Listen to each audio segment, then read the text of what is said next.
লোভে পাপ পাপে মৃত্যু। চুরি বিদ্যা বড় বিদ্যা যদি না পড়ো ধরা, এক খেরাতে করে নিবে হাতি আর ঘোড়া। মানে এক খেরাতে হয়ে যাবে হাতি আর ঘোড়া। মানে বিষয়টা আমি যেটা বলতে চাচ্ছি দর্শক, সেটা হচ্ছে যে দেখো, আমাদের শিক্ষা নিয়ে অনেক দুর্নীতি হয়েছে এবং সেই দুর্নীতিটা আমরা যখন পার্থ চ্যাটার্জি যখন শিক্ষামন্ত্রী ছিলেন তখন থেকেই শুরু হয়েছে। এখন সে পার্থ চ্যাটার্জি জেলে আছেন। কি জন্য জেলে আছেন? এই নিয়োগ দুর্নীতির জন্য এই পার্থ চ্যাটার্জি জেলে আছেন।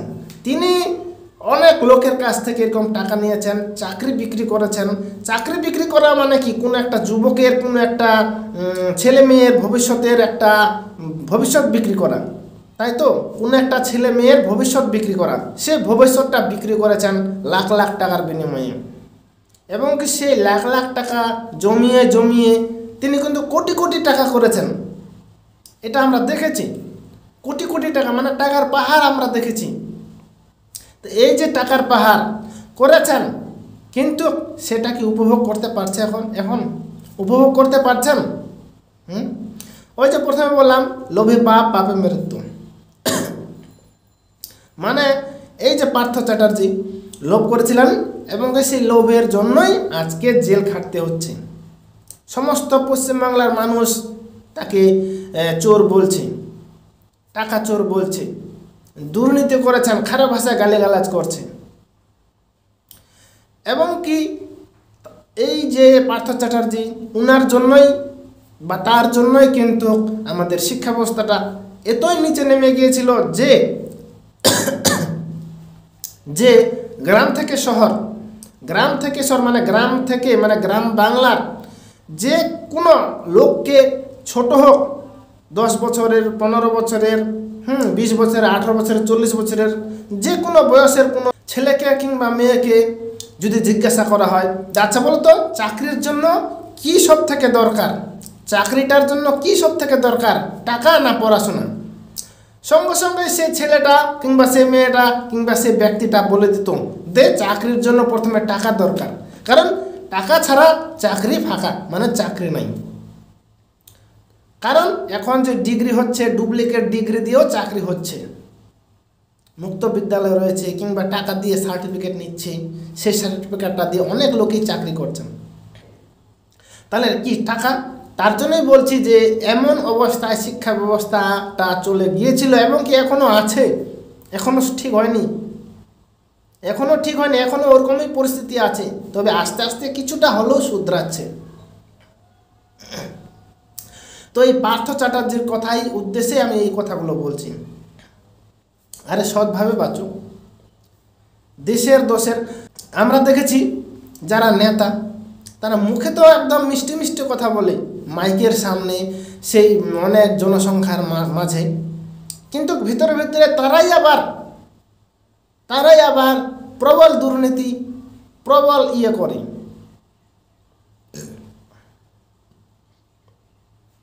এই যে পার্থ চ্যাটার্জি, হাজার হাজার ছেলে মেয়ের টাকা তার বাড়িতে ছিল, সেটা পাওয়া গেছে।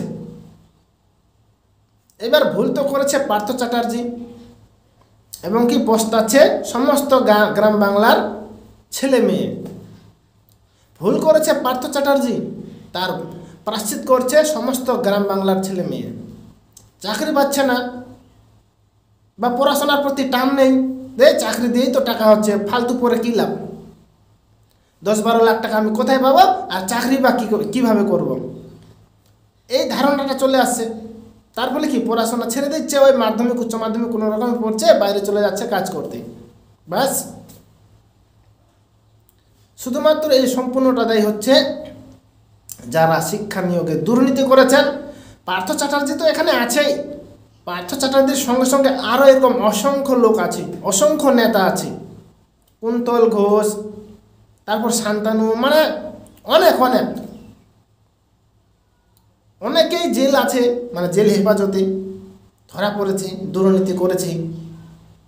আরও এটা দরকার, আরও অ্যারেস্ট করতে হবে, আরও এটাকে সংশোধন করতে হবে, আরও এরকম যারা নিয়োগ দুর্নীতিতে যোগ তাদেরকে ধরতে হবে। তবে আস্তে আস্তে আমাদের এই শিক্ষা ব্যবস্থাটা রিকভারি হবে। একটা শিক্ষক মানে একজন যদি শিক্ষকগিরি করতে চায় বা শিক্ষক করতে চায়, তাকে মিনিমাম মাধ্যমিক, উচ্চ মাধ্যমিক, বিএ, তারপর ডিএড দিতে হয়। মানে ডিএড কমপ্লিট করতে করতে মোটামুটি 22 থেকে 25 বছর গেল। 25 বছর আমি ধরলাম, 25 বছর গেল।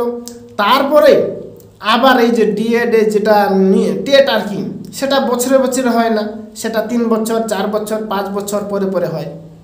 তাহলে এবার দুইবার যদি টেটে উত্তীর্ণ না হতে পারে, পাস না হতে পারে, তার মানে গেল 4 4 8 বছর। ওর ছিল 35 আর 8 বছর ওখানে যোগ দাও, মানে 25 ছিল আর 8 বছর যোগ দাও, তাহলে মোটামুটি চলে যাচ্ছে ওদিকে 34-এর মতো, 32, 33, 34-এর মতো যাচ্ছে নাকি? তাহলে এভাবেই তো বয়সটা পার হয়ে যাচ্ছে। তার জন্য বলছি শিক্ষা ব্যবস্থাকে রিকভারি করো, না হলে ধীরে ধীরে দিন দিন শিক্ষা ব্যবস্থা আরও একদম মাটির তলে চলে যাবে। কেউ শিক্ষা ব্যবস্থাকে গুরুত্ব দেবে না, জাস্ট বলবে যে খালি শুধু লিখতে পার আর একটু হিসাব করতে পার, পড়াশোনা ছেড়ে দে, চলে যা বাইরে। এই কথাটাই প্রত্যেকটা বাবা মায়ের মুখে উঠে আসবে। তো দর্শক, এই বিষয়টাই আজকে এই ভিডিওটার মাধ্যমে বলার ছিল। বিষয়টা কেমন লেগেছে, যদি আমি যদি কথাগুলো লিগাল মনে হয় তাহলে অবশ্যই কমেন্টে বলবেন, এবং কি আমার এই ভিডিওটাকে লাইক, কমেন্ট, শেয়ার করবেন, সাথে আমার চ্যানেলটাকে সাবস্ক্রাইব করবেন। ঠিক আছে, দেখাচ্ছে পরে ভিডিওতে। ততক্ষণে ভালো থাকুন, সুস্থ থাকবেন, বাই।